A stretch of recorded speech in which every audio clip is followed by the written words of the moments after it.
The December wind swept through Manhattan's concrete valleys like a blade, sharp and unforgiving. Megan Reed pulled her thin jacket tighter around her body as she navigated the morning crowd on Fifth Avenue, her breath forming small clouds in the frigid air.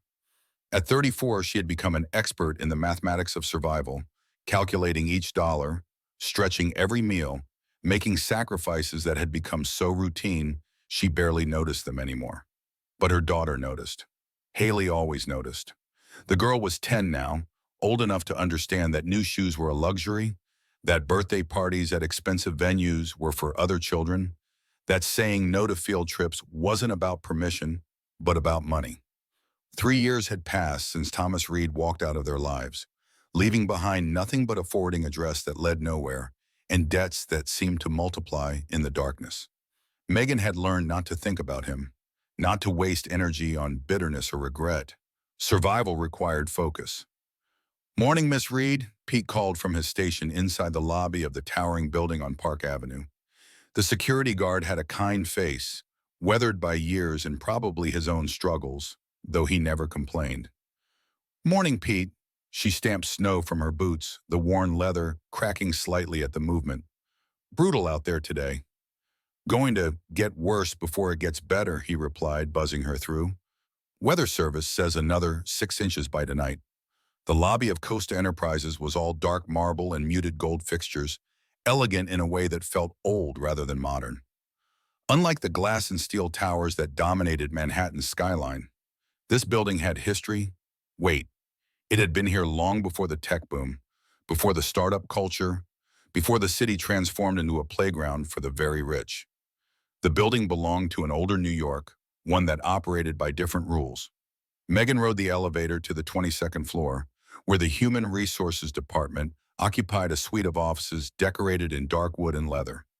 Everything here felt substantial, permanent, as if the company itself was carved from stone rather than built on quarterly earnings and shareholder value. She had worked here for 18 months, and still the place felt foreign to her, like she was a visitor in someone else's world. Victoria Dawson arrived at 9:15, as she always did, her designer coat draped over her arm, her heels clicking against the hardwood floors with military precision. She was the kind of woman who made others feel inadequate simply by existing. Perfectly styled, perfectly dressed, perfectly cruel in the way only those born into comfort could be. "The quarterly reports," Victoria said without preamble, not bothering with greetings or pleasantries. "They need to be on my desk by noon, and Mr. Costa is visiting the department today, so I expect everything to be immaculate." Megan looked up from her computer. "Costa's coming here?"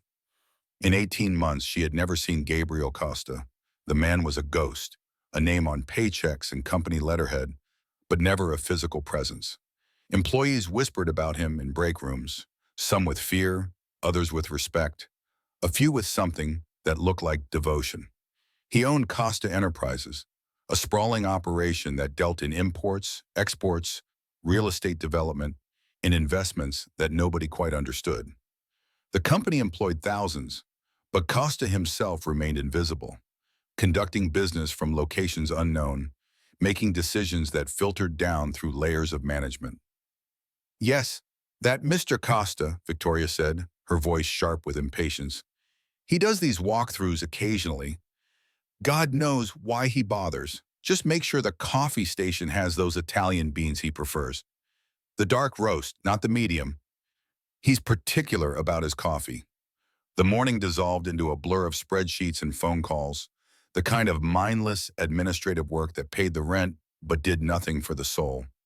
At noon, Megan grabbed her brown paper bag, turkey sandwich, apple, homemade cookies she had baked with Haley over the weekend, and headed downstairs.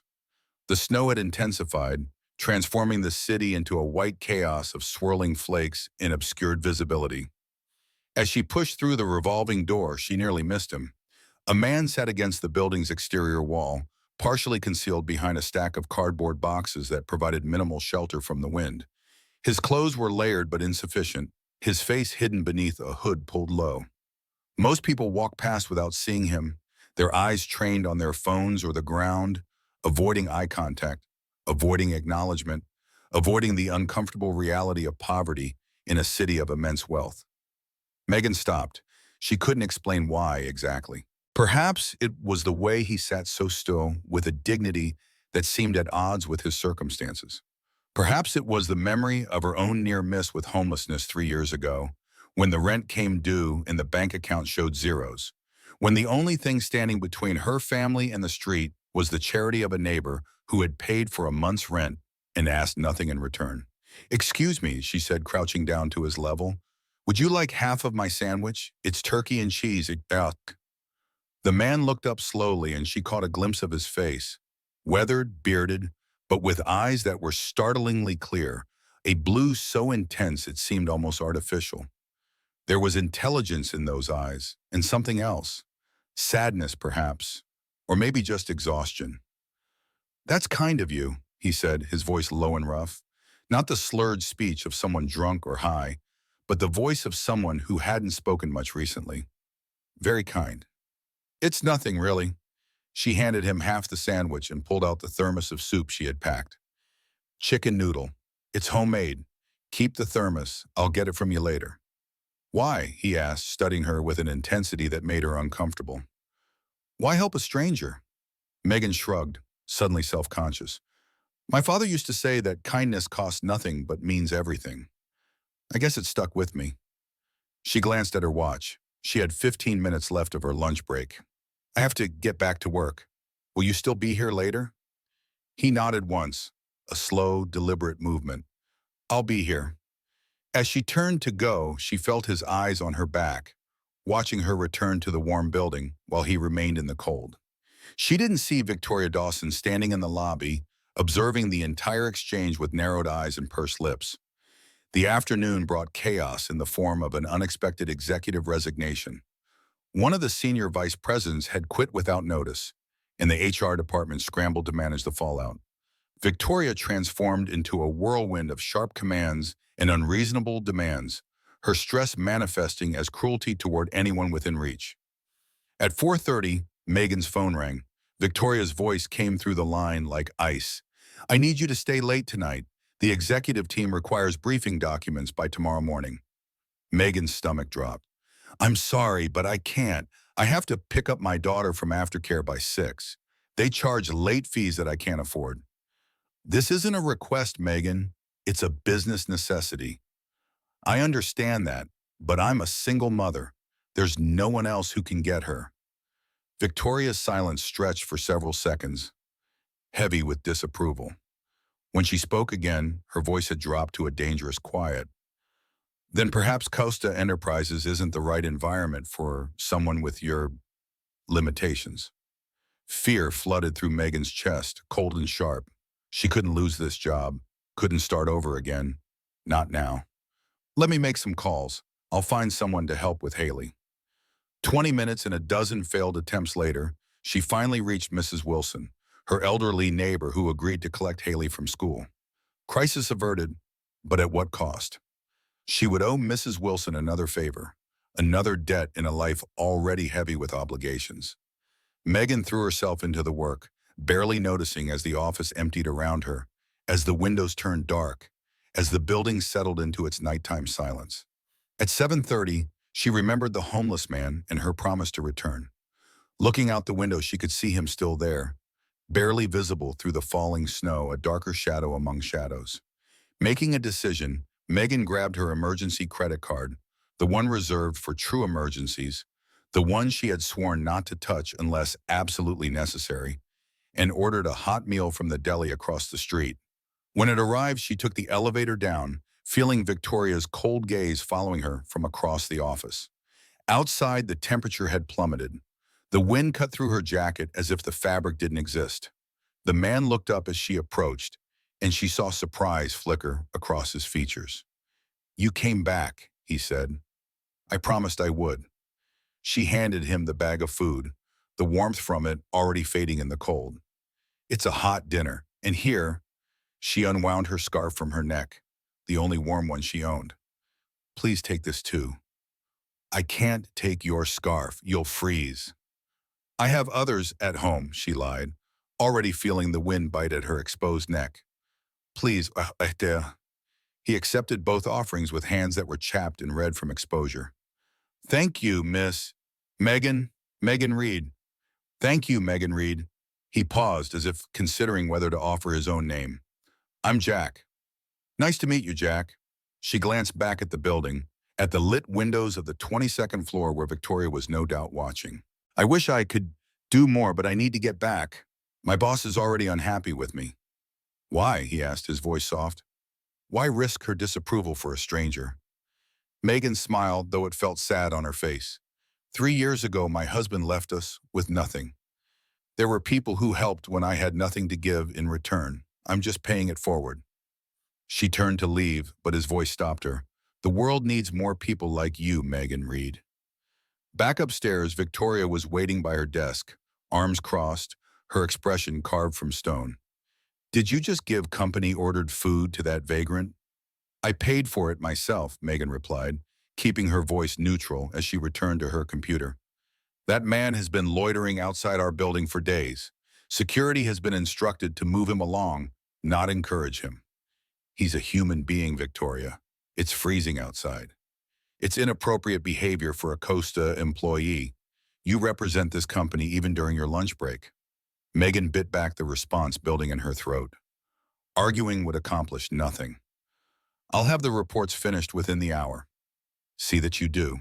But Victoria didn't leave. She hovered, her presence oppressive, until Megan finished the last document and sent it through. At 9 o'clock, as Megan gathered her things, Victoria returned with Thomas Crawford, the head of security. Ms. Reed, Crawford began, looking uncomfortable with his assigned task. We've reviewed the security footage from today. You were observed fraternizing with the vagrant outside, and we believe you gave him company property. What? I told you I paid for the food myself. The thermos, Victoria said, her voice triumphant. It has the Costa Enterprises logo. That's company property. Megan stared at her in disbelief. It's a $5 thermos. I was going to retrieve it tomorrow.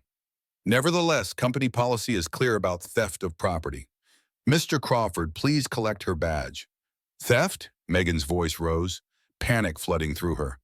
Are you serious? I have a daughter to support. This is insane. Your final paycheck will be mailed to you, Victoria said, her face showing no emotion. Clean out your desk. Now. 30 minutes later, Megan stood on the sidewalk outside Costa Enterprises, a cardboard box containing the meager contents of her desk in her arms, tears freezing on her cheeks. The homeless man, Jack, was gone.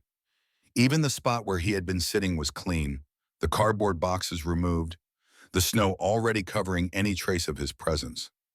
How am I going to tell Haley, she whispered to the empty street. How are we going to survive? High above, in an office on the 45th floor that remained dark despite the late hour, a figure stood at the window watching. Gabriel Costa picked up his phone, his voice quiet when he spoke. Frank, it's me. I need you to do something immediately. The morning after her termination arrived gray and cold, matching Megan's mood perfectly. She sat at her small kitchen table, laptop open, staring at job listings that all seemed to require qualifications she didn't have or offered salaries she couldn't survive on. The holiday hiring freeze meant most positions wouldn't be filled until January. 6 weeks away, 6 weeks and 2 rent payments. The math was simple and terrifying. Mom, Haley appeared in the doorway, already dressed for school in jeans and her favorite purple sweater. Are you okay?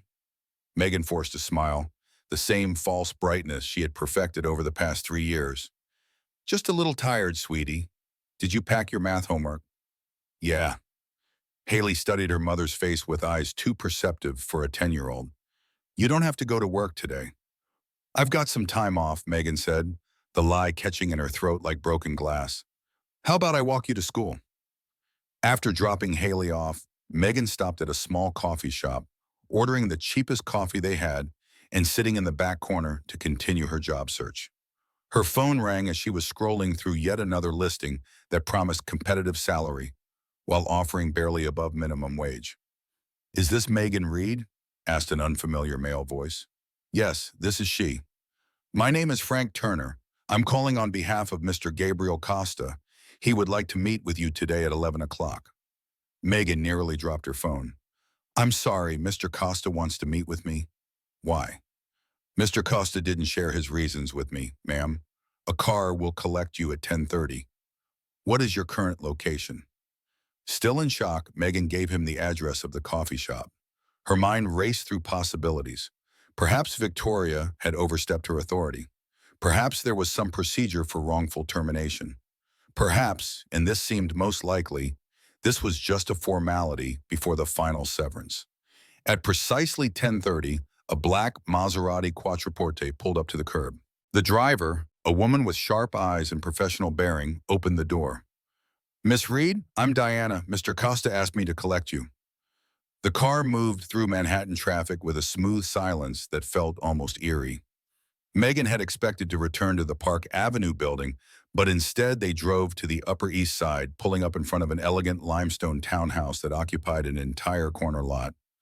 Mr. Costa works from his private office on Thursdays, Diana explained, leading her up stone steps flanked by iron railings. He'll see you in the study.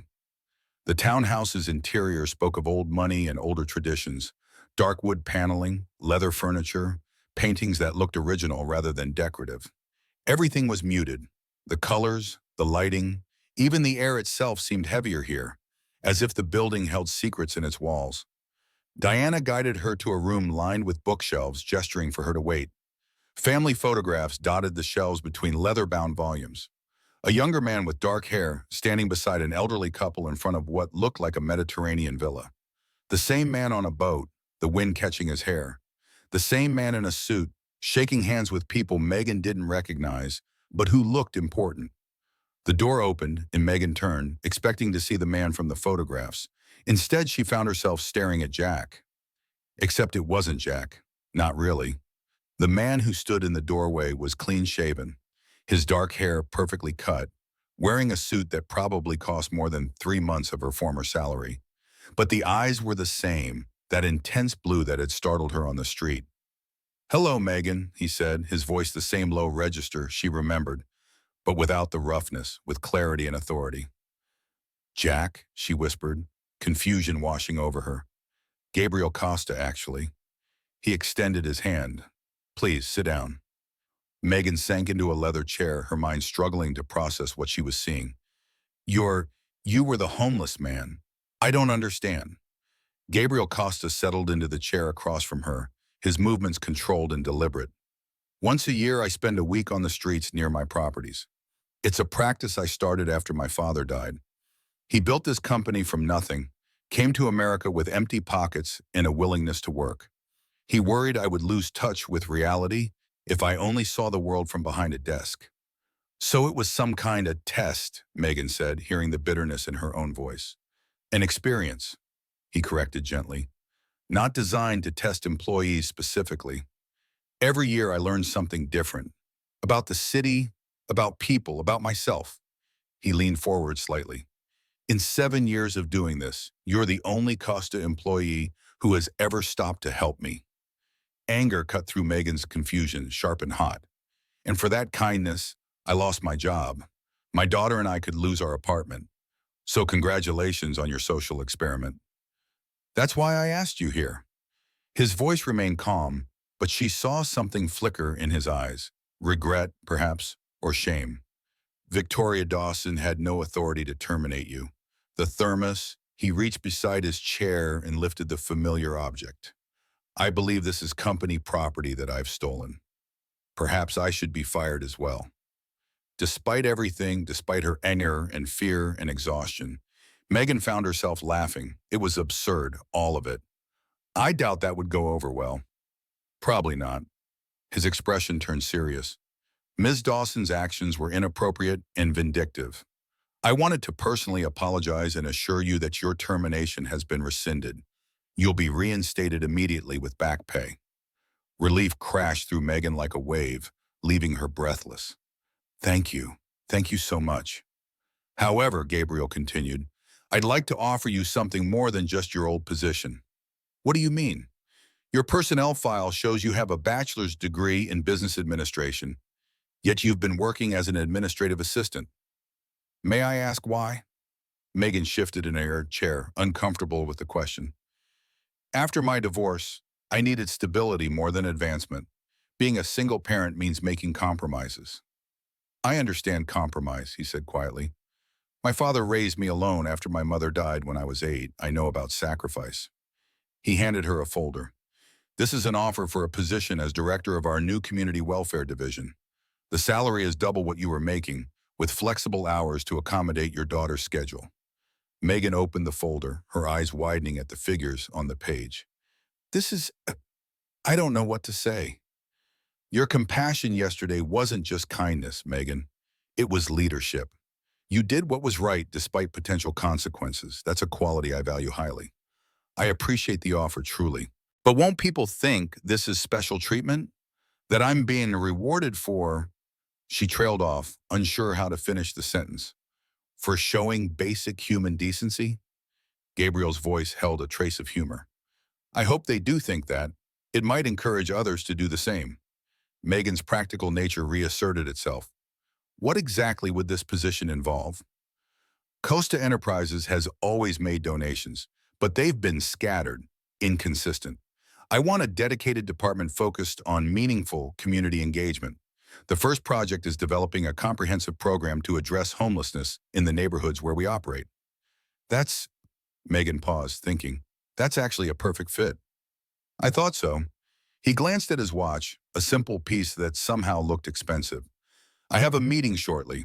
Take the weekend to consider the offer. You can call Frank with your decision on Monday. And Victoria, Megan asked. What happens to her? Gabriel's expression hardened almost imperceptibly.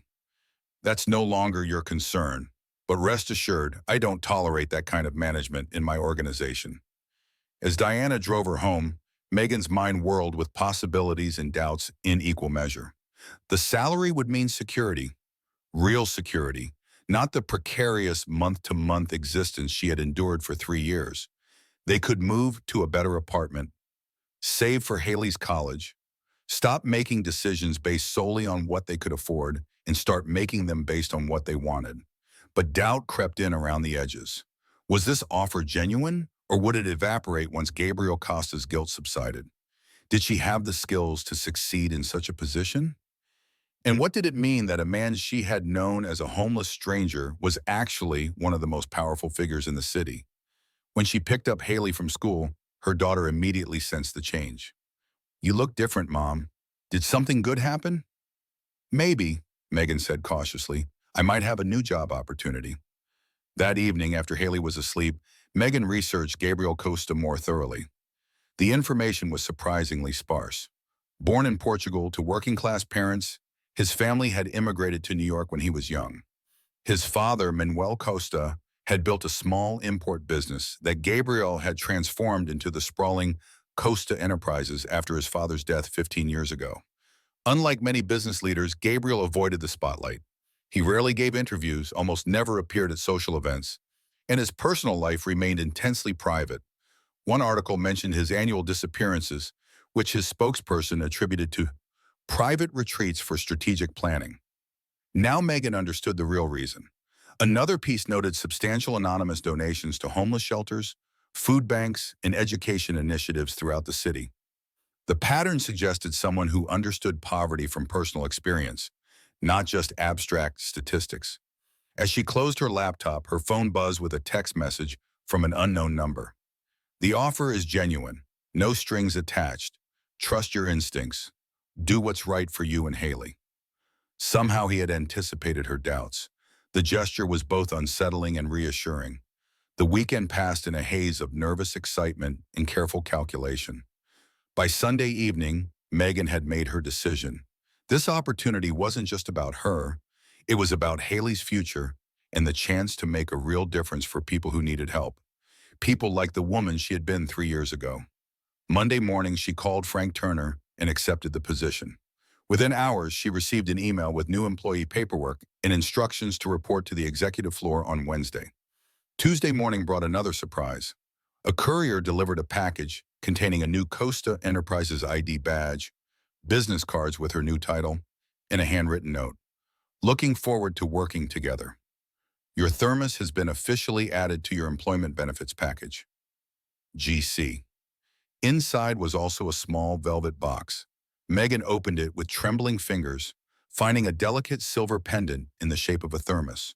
On the back, engraved in tiny letters, were words she recognized. Kindness costs nothing but means everything. Tears welled in her eyes as she fastened the necklace around her neck. For the first time in 3 years, she felt something beyond the constant struggle to survive. She felt hope. Megan's first day as Director of Community Welfare began with a mixture of excitement and trepidation. The executive floor of Costa Enterprises occupied the top level of the building, and the elevator ride felt symbolic, rising above where she had been, moving towards something new and uncertain.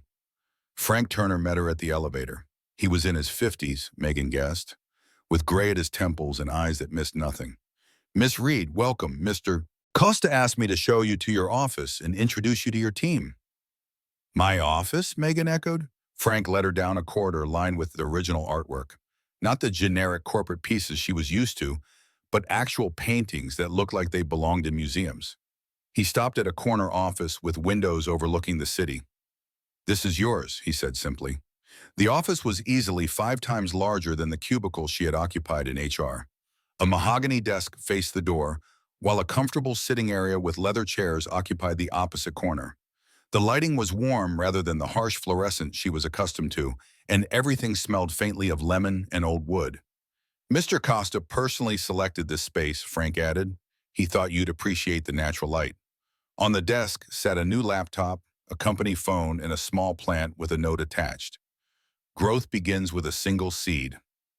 GC." Before she could process this, Frank ushered her to a conference room where 3 people waited. "Your team at BUMP," he explained, "all transfers from other departments who requested to work on community initiatives." The introductions went quickly. Ryan Cooper from marketing was 30-something with an easy smile and innovative ideas about outreach. Patricia Winters from finance brought 15 years of budget management and a passion for educational programs. The youngest, Tyler Nguyen from IT, had developed an app in his spare time that tracks shelter availability for the homeless. "Mr. Costa said you'd be setting the department's direction," Ryan explained. "We're eager to hear your vision." Megan took a breath, deciding on honesty. "I appreciate your enthusiasm, but I want to be transparent. Until last week, I was an administrative assistant in HR. I'm still figuring out what this role entails." To her surprise, Patricia smiled warmly. "We know your background, Megan. Mr. Costa shared your story with us." "He did?" Tyler nodded. "He said you embodied the values this department should represent. That's why we all requested transfers to your team." The morning flew by as they compiled existing charitable programs and brainstormed new initiatives. By lunch, Megan's initial insecurity had transformed into growing excitement. These people believed in the work, and surprisingly, they seemed to believe in her. As the team dispersed for lunch, Frank appeared at the door. "Mr. Costa would like to see you." Gabriel's office was on the same floor but felt worlds apart. Where Megan's space was bright and open, his was deliberately shadowed. Heavy curtains drawn partially across windows, lighting that came from lamps rather than overhead fixtures. One wall displayed those family photographs she had seen at his home. Another held a massive screen showing real-time data from Costa operations worldwide. "Megan," he greeted her, gesturing to a chair across from his desk. "How's your first morning?" "Overwhelming but exciting," she admitted. "You've assembled an incredible team." "They're good people who needed the right leadership." He studied her with those blue eyes. You're wearing the pendant." Megan's hand instinctively went to the silver thermos at her throat. "It was a thoughtful gift, thank you. It's a reminder for both of us." He leaned back in his chair. "I have a meeting with my board tomorrow. They'll want to know about our first major community initiative." "Already? We've barely started brainstorming." "Welcome to this level," he said with a slight smile. "Everything moves faster up here. What ideas resonate with you so far?"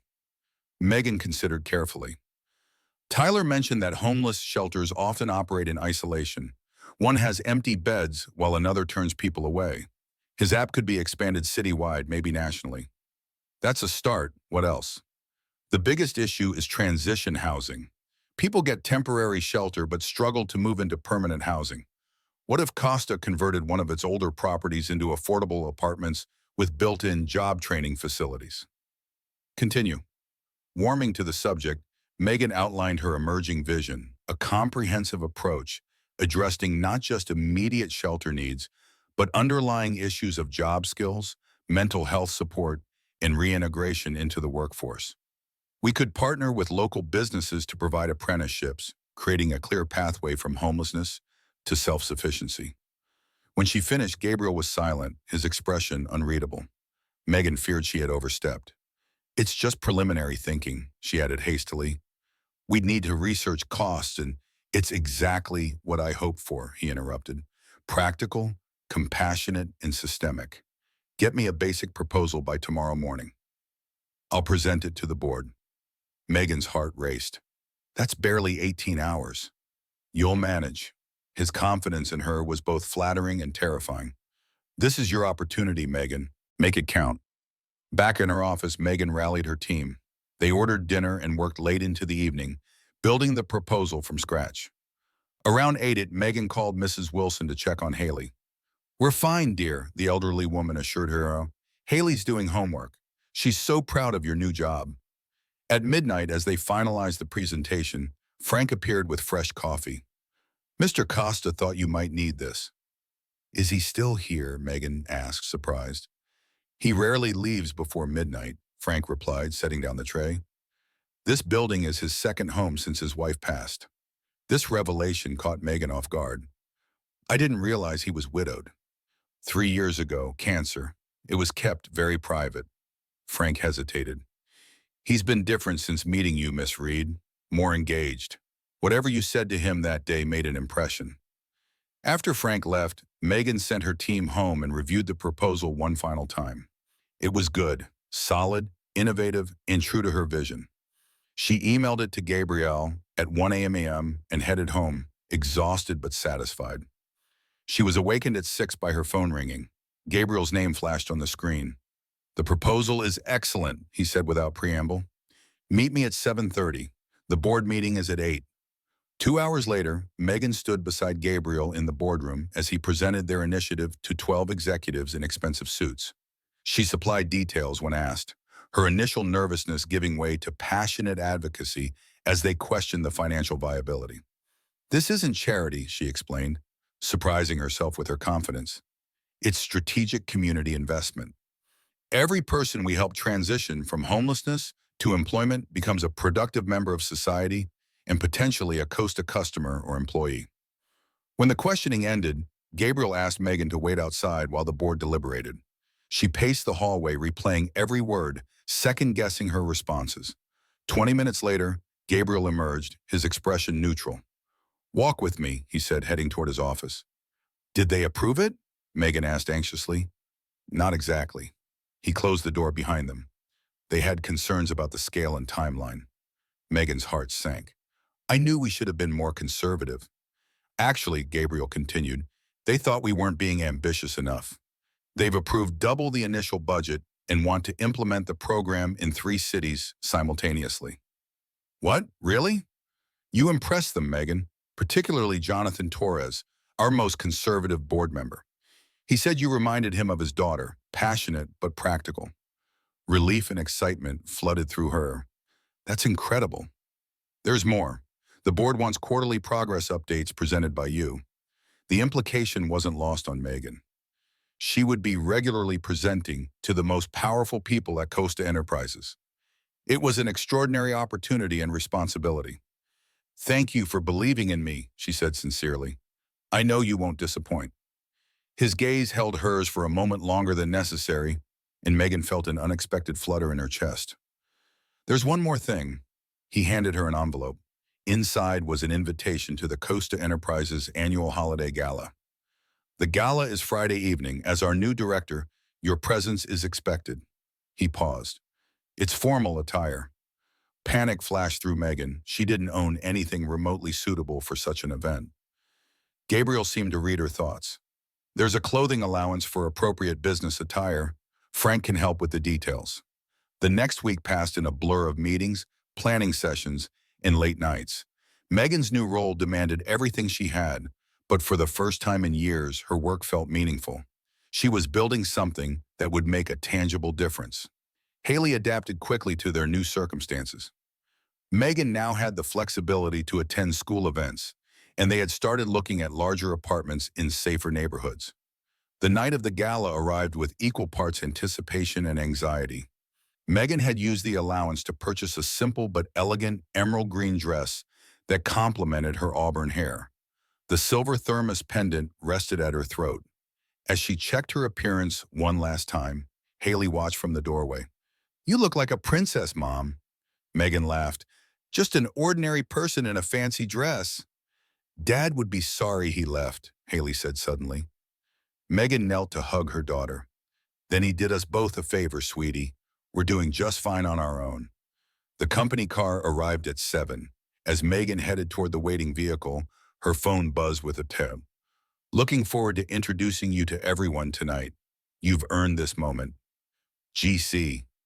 The car pulled away from the curb, carrying Megan toward an evening that promised to change her life yet again. The Costa Enterprises Holiday Gala transformed the grand ballroom of an exclusive private club into something from another era.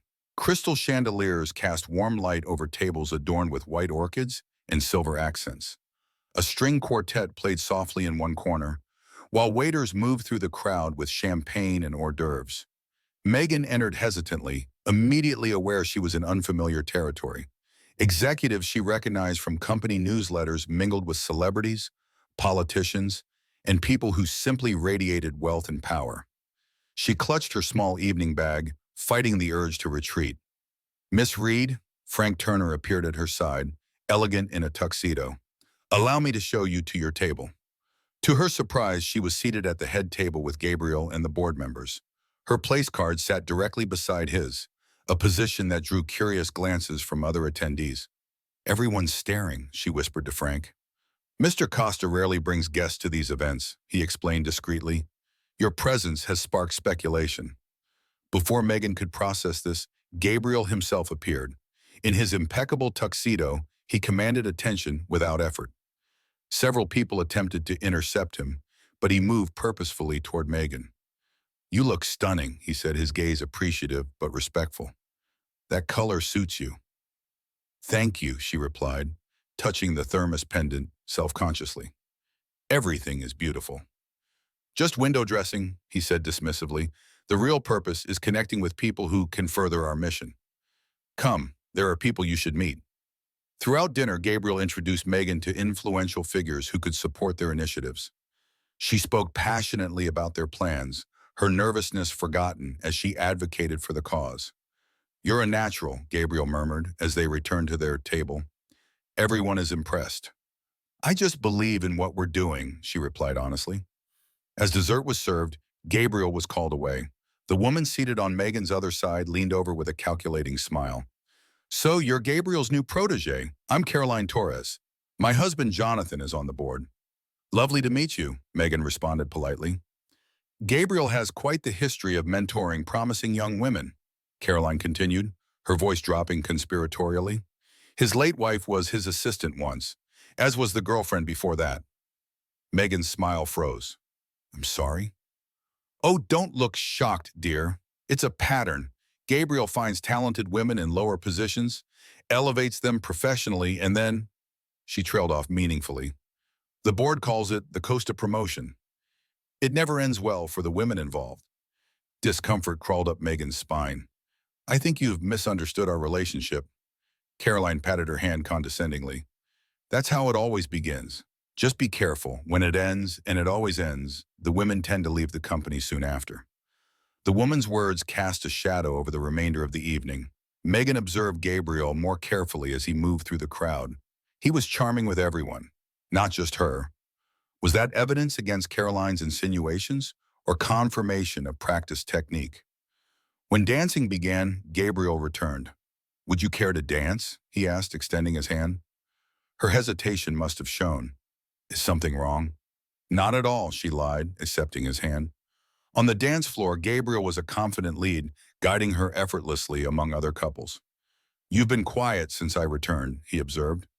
"Did Caroline say something to upset you?" Megan considered deflecting but chose honesty. "She mentioned your history of mentoring female employees." Gabriel's expression tightened almost imperceptibly. "Ah, The Torres family specializes in elegant character assassination. Is it true? Megan asked directly. He guided her toward a quieter corner. Some of it. My late wife was indeed my executive assistant before we dated and married. That relationship ended with her death, not workplace politics. And there was one other serious relationship with a colleague years ago. It didn't work out. His eyes held hers steadily. Two relationships over 15 years hardly constitutes the pattern, Caroline implied. Relief and embarrassment washed through Megan. I'm sorry, I shouldn't have listened to gossip. Don't apologize. It's a reasonable question. His hand tightened slightly at her waist. For complete clarity, Megan, I promoted you because of your compassion and capability. Nothing more, nothing less. The music ended and Gabriel was immediately approached by an elderly man. He excused himself reluctantly, leaving Megan to return to their table alone. As she sipped champagne watching the glittering crowd, a familiar figure approached. Victoria Dawson, looking shocked to see Megan at the head table. Enjoying your meteoric rise? Victoria asked, her smile brittle. It's been an adjustment, Megan answered neutrally. I'm sure, Victoria lowered her voice. Just between us, how did you really catch Costa's attention? It must have been something special. Anger flared in Megan's chest. I treated a homeless man with basic human dignity, something you might try sometime. Victoria's eyes widened. So it's true. Costa was actually out there playing homeless.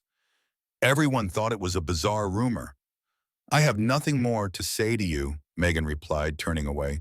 You won't last, Victoria hissed. None of his projects ever do. The encounter left Megan unsettled. She excused herself to the restroom, needing escape from curious eyes and whispered speculation. In the elegant powder room, she stared at her reflection. The woman looking back seemed like a stranger, polished, confident, belonging in this world. But doubts crept in. Had her promotion really been about abilities, or was she simply Gabriel Costa's latest project? As she returned to the ballroom, she saw Gabriel waiting, concern evident. You disappeared, he said. Is everything all right? Just needed air, she replied. It's been overwhelming. Victoria upset you. It doesn't matter. It matters to me. His voice was gentle but firm. What did she say? Megan sighed. She implied I'm your latest project, that I won't last. Something flashed in his eyes, anger perhaps, or frustration. Would you walk with me? There's something I'd like to show you. Curious despite her reservations, Megan followed him through a side door and up to a small terrace overlooking the city. The December air was biting, but the view of Manhattan's lights was breathtaking. Gabriel removed his jacket and placed it around her shoulders. Better? Thank you, she said, pulling it closer, surrounded by his scent. Cedar and something uniquely him. My father brought me here when I was 12, Gabriel said, gazing out at the skyline. It was my first formal event after my mother died. I hated every minute, the uncomfortable clothes, the adults offering empty condolences, the suffocating expectations. He turned to her. I escaped to this terrace. My father found me an hour later. Instead of being angry, he sat with me and told me something I've never forgotten. Success means nothing if you lose yourself in the process. Wise words, Megan said softly. Words I haven't always lived by, Gabriel admitted. The truth is, I've lost myself more than once. I've let this company become my entire identity. My marriage suffered because I couldn't separate Gabriel from Costa Enterprises. When my wife got sick, I threw myself into work instead of being present. By the time I realized what I was doing, it was too late. He leaned against the railing. These annual weeks I spend on the street, they're my attempt to reconnect with reality, to remember that business and humanity are not the same thing. Why are you telling me this? Megan asked. Because you deserve the truth. He faced her fully. You're not a project, Megan. Meeting you, the real you, not the employee, changed something in me. Your kindness without expectation of return reminded me of who I used to be before spreadsheets and profit margins consumed everything. Megan's heart raced at the raw honesty in his voice. What happens now? That depends on what you want. He took a step closer. Professionally, nothing changes. Your position, your team, your vision, they're yours regardless of anything else between us. And personally, the words slipped out before she could stop them. Personally, he said, his voice dropping, I'd like the chance to know you better outside the office. No expectations, no pressure, just two people sharing a meal, a conversation, a connection. The moment stretched between them, filled with possibility. Megan thought of Caroline's warnings, Victoria's insinuations, the complications that could arise. But she also thought of the man who had sat in the snow, who had recognized her worth when others hadn't, who was looking at her now with such genuine hope. I'd like that, she said finally. His smile transformed his face. Good. They stood in comfortable silence, the city lights twinkling below. Then Megan laughed softly. What's amusing, he asked. Just thinking about how much has changed in 2 weeks, from getting fired for helping a homeless man to standing on a terrace with Gabriel Costa. Life takes unexpected turns, he agreed. Speaking of which, he withdrew a small envelope from his pocket. There's something else.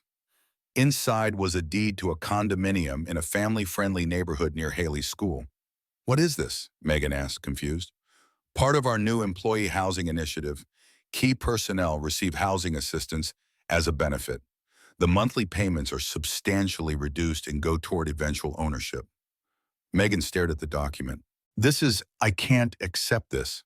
It's not a gift, Megan. It's a company benefit you've earned. Your file indicates your current lease expires next month. This provides stability for you and Haley. Tears pricked at her eyes. You've thought of everything. Not everything, he said softly. But I'm learning to think beyond business again. That's your influence. Inside, the orchestra began playing a familiar melody. Gabriel extended his hand. Shall we return, or would you prefer to escape the stuffiness a bit longer? Megan smiled, taking his hand. Let's stay a few more minutes. The view is better. Indeed it is, he replied, his gaze never leaving her face. 6 months later, Megan stood in the newly renovated Costa Transition Center, watching as the first residents moved into their temporary apartments. The facility, once an underutilized Costa property, now offered housing, job training, counseling services, and childcare for families transitioning from homelessness. It's even better than I imagined, said a voice behind her. Gabriel approached, casually dressed in jeans and a button-down, rather than his usual suit. We did it, Megan agreed, pride evident in her voice. All the work, all the late nights. It was worth it to see these families having a real chance. You did it, he corrected, slipping his arm around her waist. This was your vision from the beginning. Their relationship had evolved cautiously over the months, both aware of potential complications. They kept professional interactions strictly businesslike, while their personal connection deepened through quiet dinners, weekend outings with Haley, and conversations that stretched into the night. Haley adored him, especially after he helped her build a science project that won first place.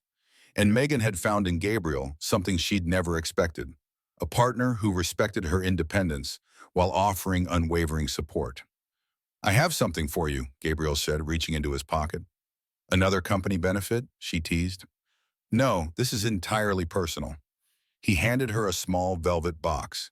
Inside was not a ring, as she had momentarily feared, but a charm to add to her silver thermos necklace. A tiny key. What's this for? She asked, touching it gently. It represents doors opening. The doors you've opened for these families. The doors you've opened in my life. He paused. And maybe someday the door to our home, if that's a path you choose to take. Megan looked up at this remarkable man who had entered her life in the most unexpected way. Are you asking what I think you're asking? Not exactly, he said with a smile. I'm just letting you know the possibility exists whenever you're ready. No pressure, no timeline. She reached up and kissed him softly. Thank you for understanding what I need. Always, he promised. As they toured the facility, greeting new residents and staff, Megan reflected on the journey that had brought her here. A simple act of kindness on a snowy day had changed not only her life, but countless others through the program she now led. That evening, they shared dinner with Haley in the condominium that now truly felt like home. Gabriel entertained them with stories of his latest street experience, this time in Philadelphia. You're still doing that? Megan asked, surprised. More than ever, he confirmed. But now I have you to remind me of what's important. Later, after Haley had gone to bed, they sat on the balcony overlooking the city. Megan fingered the key charm beside the thermos. "I've been thinking," she said hesitantly. "Always dangerous," he teased. She smiled. "I'm ready to consider that path we talked about earlier. Not immediately, but soon." His expression softened. "Really?" "Haley needs stability, and I needed time to be sure this wasn't just gratitude or admiration." She took his hand. "But what I feel for you is real, Gabriel. It's not about Costa Enterprises or what you can provide. It's about who you are, the man who sits with the homeless, who remembers his father's wisdom, who looks at my daughter like she's precious." "She is precious," he said simply. "So is her mother." As the city lights twinkled around them, Megan leaned her head against his shoulder. From administrative assistant to executive, from single mother struggling to survive to woman contemplating a shared future with a man who saw her true worth. Her journey had been unexpected in every way. But then the best stories often begin with a simple act of kindness, sometimes with a borrowed thermos on a cold winter day.